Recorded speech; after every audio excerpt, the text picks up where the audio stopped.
My name is Cody Kraus, and I'm a real estate broker owner that's obsessed with everything real estate. Investing, building, selling, developing, farming, you name it. I've been doing this since I was 18 years old, and I've learned a ton through trial and error, and I've met some of the coolest people ever. This is a show where I invite these people on to talk about their experiences and mine, plus everything else real estate. Let's go. Okay, well, everybody, welcome back to another episode of the Everything Real Estate Show. And today I have Krista Rempel with me. For anybody who doesn't know Krista, who is Krista? Oh, great question, Cody. No, I'm just joking. Hi, everybody. My name is Krista Rempel, and I'm the Executive Director of the Bridge Youth Resource Center here in Leamington. Awesome. And so people might think at first glance that's an odd guest to have on the show when we're talking about everything real estate. But I kind of want to go over a whole overview, I guess, of what the bridge started as, what it has become, what it still is, and what it's ventured into doing.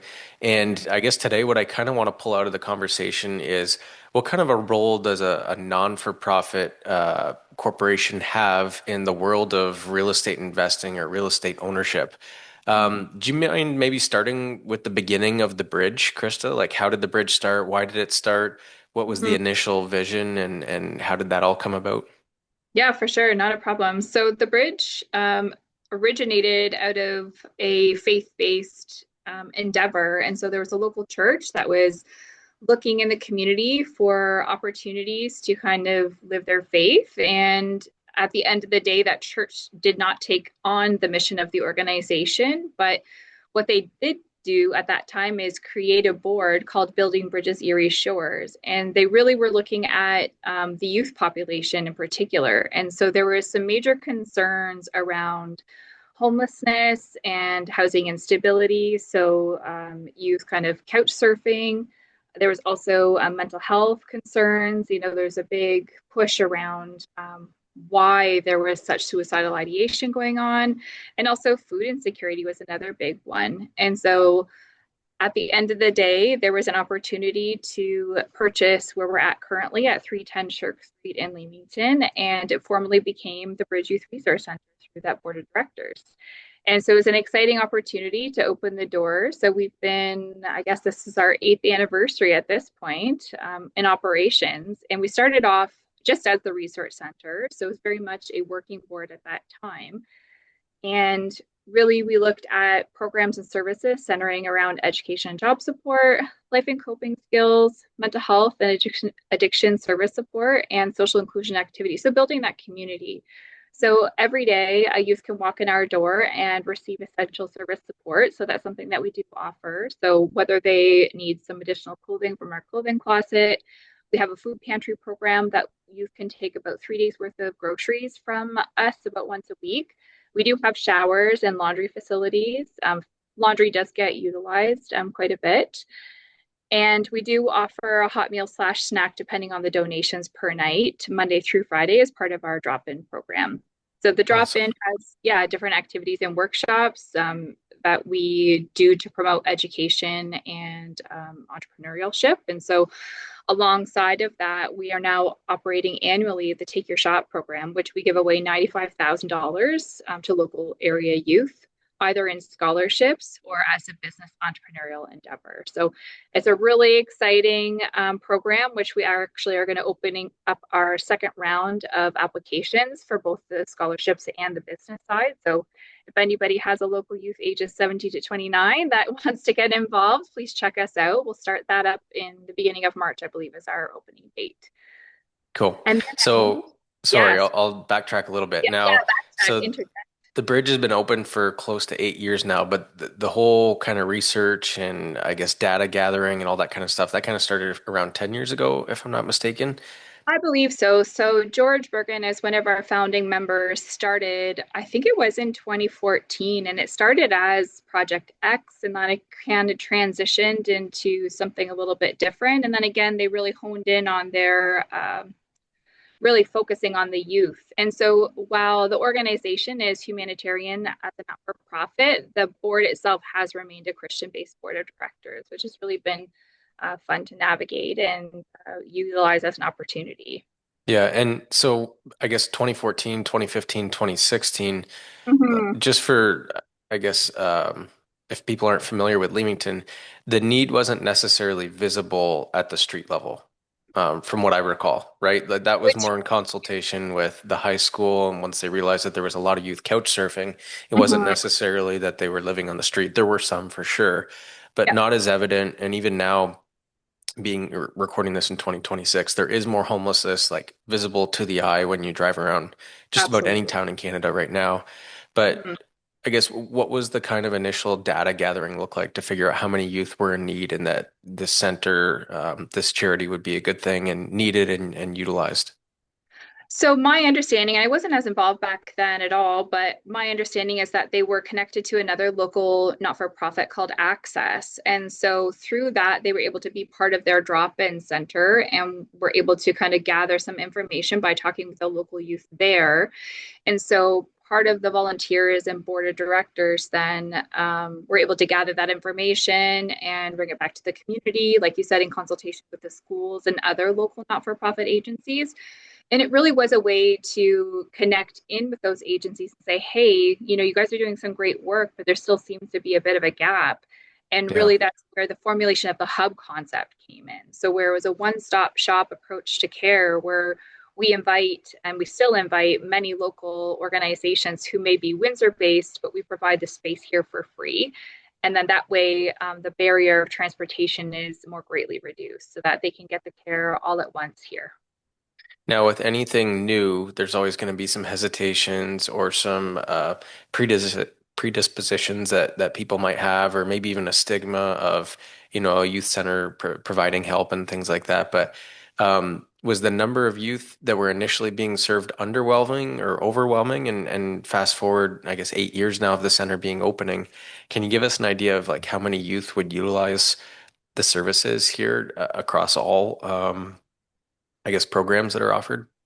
Yeah, for sure. So I think at the beginning, it just took a while for the word to get out. And so there's different things that we've navigated over time. And I think the one right now that we're really trying to talk about is that our organization and center, especially the resource centers for all youth, well, we do provide critical service support, certainly with, what I described as our essential services. Yep. We do have an array of programs and workshops that anyone can utilize and should utilize to some degree. And so we always want to kind of talk about that. On an yearly basis, in our last reporting year, we served over 300 youth annually. And on a day to day basis, we can see between 20 and 25 youth access the resource center itself. Interesting. And I mean, this is like small town Ontario for context. This isn't a large city. Yeah. Absolutely. Yeah, for sure. And so we are very excited to kind of see the continuation and the growth, especially around the resource center side of things. Yeah. Now, full transparency, I've been on the board now, I think around 6 years. So that's part of the reason why Krista agreed to do this with me also. But one of the things I've enjoyed the most, not that all of it isn't rewarding, because it is, but it's been this Take Your Shot initiative. For sure. And if anybody isn't familiar with this program, like it's incredible. We kind of stole the whole thing from Dragon's Den or Shark Tank. The Mhm. difference is nobody's taking equity. The youth are just getting money, Yeah. right? Yeah. And so Interesting. there's two sides to this competition, and we believe that there's two ways to get out of or stay out of poverty. One's Hmm. education, empowerment through education, and the other is through work, through business, right? Hmm. And so I've Sure. really loved seeing this whole thing take shape. And I mean, we've had some incredible businesses come out of it. A lot of businesses that are still in operation, growing, employing people. And Yeah. now the coolest thing is seeing those youth that won at one time coming back and getting involved in the programs and kind of being the mentors to the next generation too, right? Yeah, absolutely. I mean, and just so your listeners know, our youth on the business side can win up to $20,000 to either start up or grow their business. And so it's a huge chunk of change. Yeah, And and one, not their share of $20,000. The winner yeah, gets a check for yes, $20,000 if they can exactly. justify it. 100%. And so there is a vetting process and there's, workshops and all the good things. But one of the opportunities that the youth have too is that they receive a coach for that year. So if they have an Yeah. area of their business that they really need some additional support on, so let's say they don't have a great, financial projection plan or whatever it is, we as an organization work with different business entrepreneurs in the community and connect them with them. And, there's an opportunity to grow their network. There's an opportunity to really lean into somebody who has been highly successful in the business community. And so it's not just the money, it comes with support. And so I think that's important for your listeners to hear too. Yeah, it's not like the money's just being given away willy-nilly. It's a pretty intense process. And I love the education and then the mentorship component of it too. I Yeah, think for that's sure. awesome. Yep. So we do have, I believe we'll still have this year, two scholarships worth $20,000. So that's 5,000 annually, among other scholarships as well that we give away. Yeah. But more details on that as we kind of get this competition ready to roll. So then talk about full circle, kind of neat now. We're actually seeing some youth that have come through the programs within the bridge, now volunteering and now even being employed in the bridge too. That's a pretty cool opportunity to see come full circle. Yeah, I wasn't sure in my time employed with the organization whether I'd see kind of that come to fruition because you hear about that, longstanding organizations, that have been operating 20 to 25 years. But I am proud and pleased to say that that's been something that I've been able to witness myself. So, Well, I love that. I think that's one of my most favorite things. Yeah. and so I guess on the housing side, Cody, before we kind of dive into like the permanent housing, I do want to talk about our 24/7 service, if that's okay. Yeah, that was my next question. Okay. So you got it. Yeah. So enter the acquiring fresh start housing. Yeah, so through the generosity of the acquiring family, we were able to open up the acquiring family Fresh Start Housing Facility back in 2020. And so we've now been operating that for just about 6 years. And it is a place for youth who are experiencing housing instability and homelessness to stay with us for up to a year's time, sometimes less, sometimes more, depending on their need. But it's an opportunity to receive support, such as our lead caseworker and other program opportunities to assist them either in reintegrating back with their family, to move on to independent living, or other potentially more permanent housing with supports programs, depending, again, it's very person centered in the care approach to that. And so it's kind of like semi-independent living where they are living on their own, they're paying some rent, but they're getting services to help them, whether that's with mental health counseling, resume building, life skills, all that kind of stuff. Like you said, get reintegrated with family or get them independent living on their own, whichever scenario fits their needs the best, right? Yeah, I'll say the supportive housing program is pretty hands-on, but the next step that we have, and we'll talk about kind of in the building of our homes, is at an actual semi-independent housing facility. So 4 of those units of the 12 that we've already built are a place where the youth can go and really put into practice those life skills. So whether they just need more time to I guess, save for what's next. So whether it's save first and last month's rent or save for maybe some going on to college or university, it's another stepping stone to independent living if that's their path. And so that kind Cool. of, Well, I guess yeah. that brings us to phase three and four. So phase one is the actual youth resource center. Phase two is the transitional housing, the acquiring family fresh start housing. Now three and four is the part where we realized that there was another need in the community, which is affordable housing, right? There's not too many places for youth to go, Sure. live on their own, especially after they've come through something like a transitional housing program. Mhm. Um, where did this whole thing start of where maybe we could start building houses that our youth could actually potentially live in the future? And can you maybe talk about the array of different types of building that we have and how exactly this comes about? Did we go and get a mortgage on the whole building to make this thing happen? How does it work for grant writing? All that kind of stuff. Let's hear it. Maybe let's start with the 3D printed house because that's probably the coolest, most For sure. internet worthy article. Yeah, you can actually search that one for sure. And so when the board of directors, when we created our first strategic plan, they knew that they wanted to get into housing, and Cody would have been kind of part of those initial discussion points. But one of the things they didn't know is how big they wanted to go. And I Yeah. think what we realized in our first strategic cycle is that A, our youth didn't have many safe places to go. B, we needed a sustainability plan, right? Because we were not receiving a lot of government funding. We were really looking at grants at that point as an operating opportunity. And so we needed to kind of move away from that and really make sure we weren't moving towards scope drift, that we were maintaining our vision of supporting all youth and reaching their potential. And so it was twofold. And really, the 3D printed home came out of an opportunity and the relationship that we had built with the municipality of Leamington, and Habitat for Humanity was part of that conversation. So they approached Leamington. Leamington approached us, knew what we were looking at housing, and knew we had the land for it. And it was a really cool R&D project that was both with Habitat for Humanity, Nidus 3D as the printing company, and the University of Windsor as they were looking to see what they could do with this new type of, I guess, house building, more or Yeah, less. and it was a bizarre one because like it didn't really have its own section in the building code at that That's time, right? exactly it. So Well, that's and that was why, part of sorry, it. go ahead. No, that's okay. That was part of the R&D portion. Was I know the ED and the individuals at the University of Windsor, that was what they wanted to do, was to really, how do we kind of support the building codes transition to accommodate these unique building needs, including our modular housing. And so there's certain things that they were looking at pushing at the provincial level. So I don't know where that ended up landing, but I know that this was part of it. Yeah, and so if anybody is wondering what this looks like in their head, it is exactly what you would think. It looks like a little tabletop 3D printer that makes a Mhm. whistle out of plastic, only it's like six big posts basically laying a foundation for a house. And it does two lines of cement and it goes all the way around the border of the house until it gets all the way to the top of it. And then basically they fill the inside with insulation.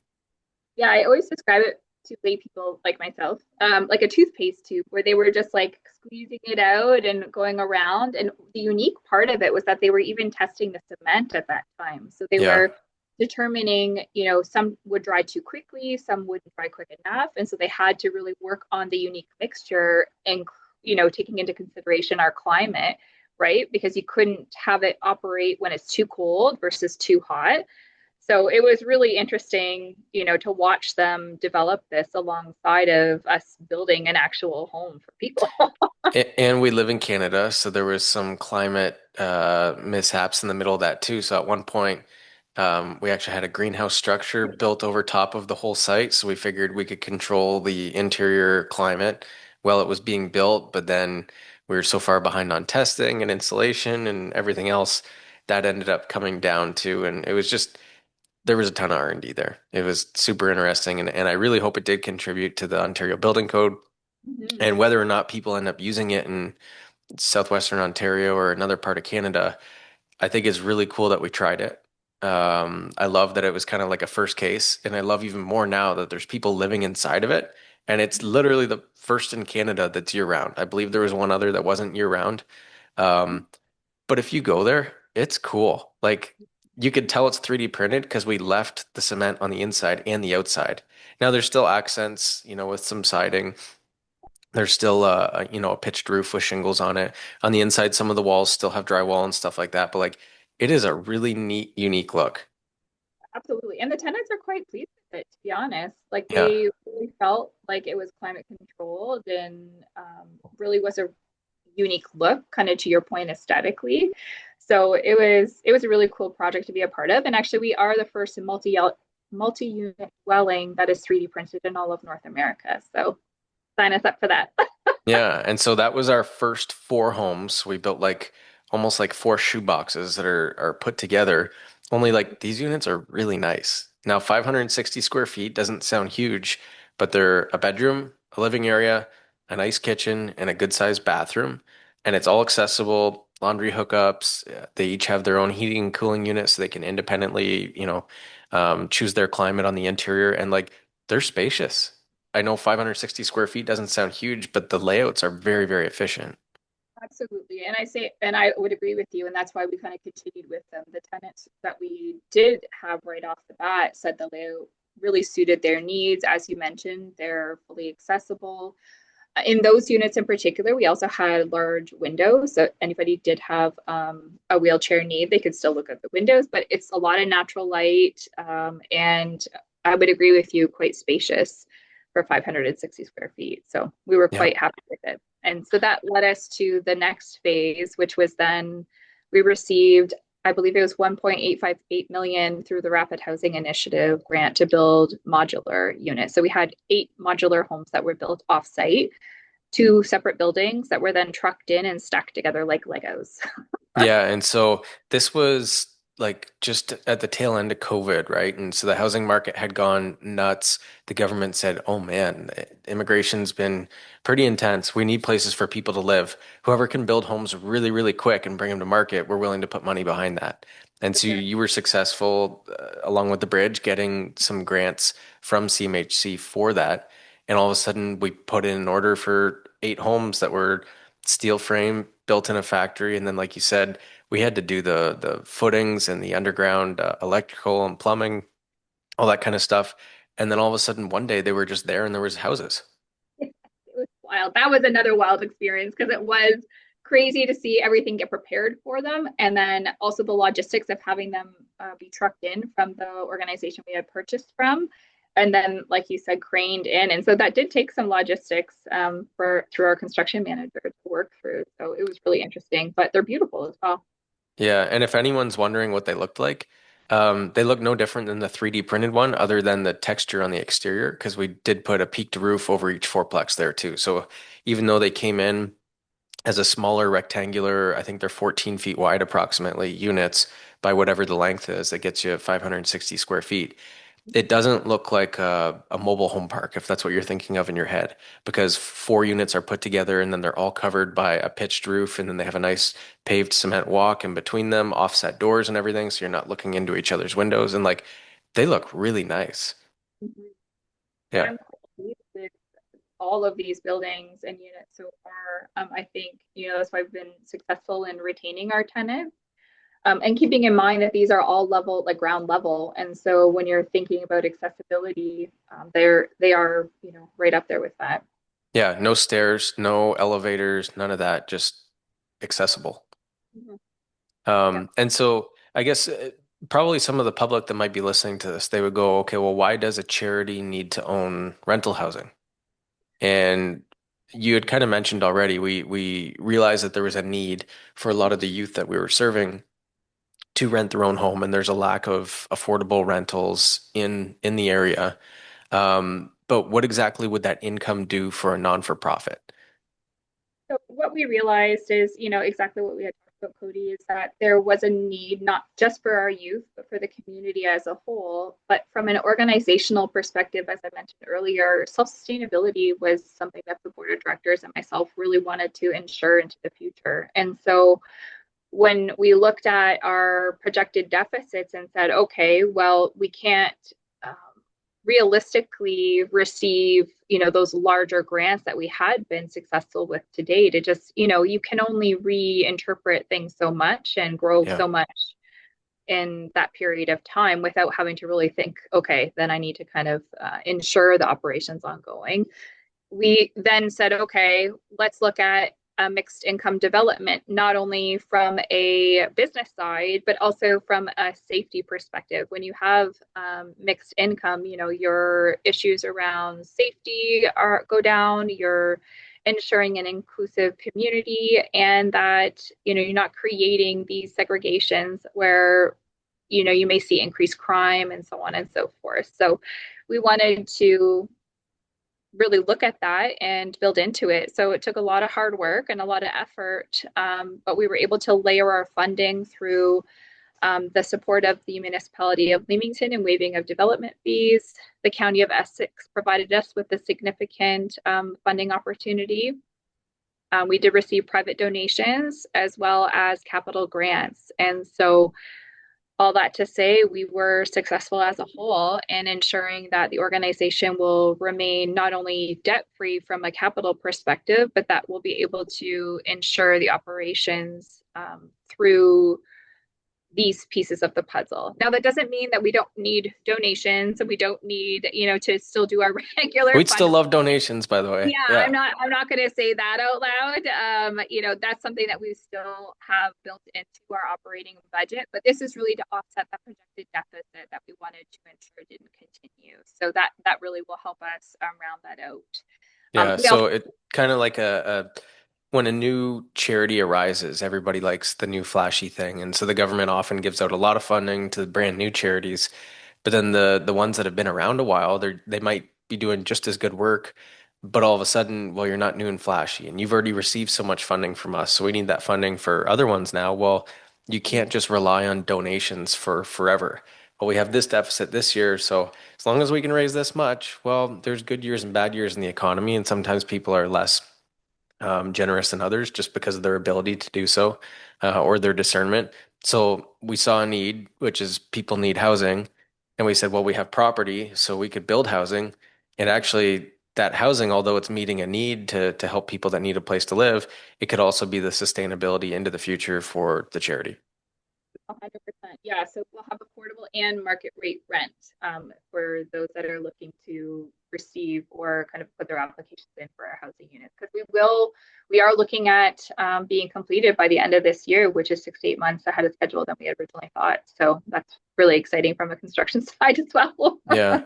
And so we talked about the four 3D printed, and then we talked about the next eight, which were all modular. And that kind of concluded what we call phase three at the bridge. Now, phase four, man, if you're driving through Leamington right now, let's say that you're, across the street, say pulling out of Walmart or Burger King and looking, uh, I guess it'd be west in Leamington. You're looking towards Bank of Montreal, and all of a sudden you see these two-story buildings going up that look like brand new housing. What on earth is going on? What is phase four? Yeah, so great question. So when I talked about the layering of that capital funds, it was to complete the build of those 38 homes. So I believe it's 9 new buildings or 8 buildings. I'd have to look back at our site plan. But we also included some storage units with that. So that was something that we heard from the tenants that, 560 square feet, while it's very efficient and well utilized, there's still some seasonal things that they wanted to see on being able to store. And so that is included in the next, what you call phase four capital endeavor. So 38 homes coming in hot. Yeah, and so we were lucky enough that we were able to purchase the land directly adjacent and behind our site from our neighbors that they were not utilizing at the time. Again, worked with the town. The town and the county were really good to work with as far as expediting the matter where they could and being very reasonable with us.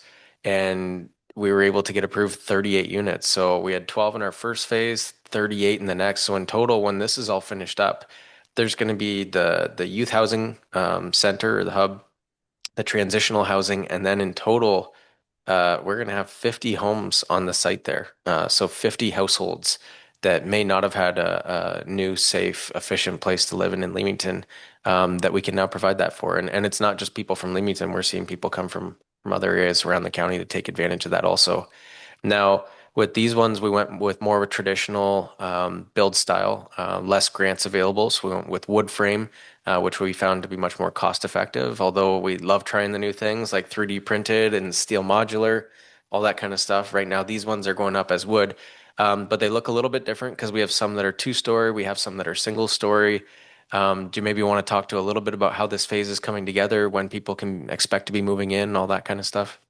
Yeah, for sure. So we will likely have a number of units coming up within the next few weeks, to be quite honest. You might see something come out on our social media. So if you are interested, keep an eye out. We it's going to be kind of rolling out through the next year. So usually once every 2 to 3 months, we should see another 8 to 10 units come up as available. And so, like I said, if anybody wants to follow us on our social media, we'll let the community know what those opportunities. And so one of the things that we're communicating with the public, that the market rate rent is the first ones that are coming up as an opportunity to rent. And so when you're looking at it, if you are thinking about the affordable ones, it's really for only those who qualify. So there is an eligibility criteria that we're required to go through because of the grant that we've received too. So there is a process. It's not quick. It'll probably take a little while for us to discern and go through as a committee, because it's not just a me thing. It's not just a Cody thing. It's a group of individuals that get together and look at the applications and ensure we're bringing in the individuals that make most sense for us.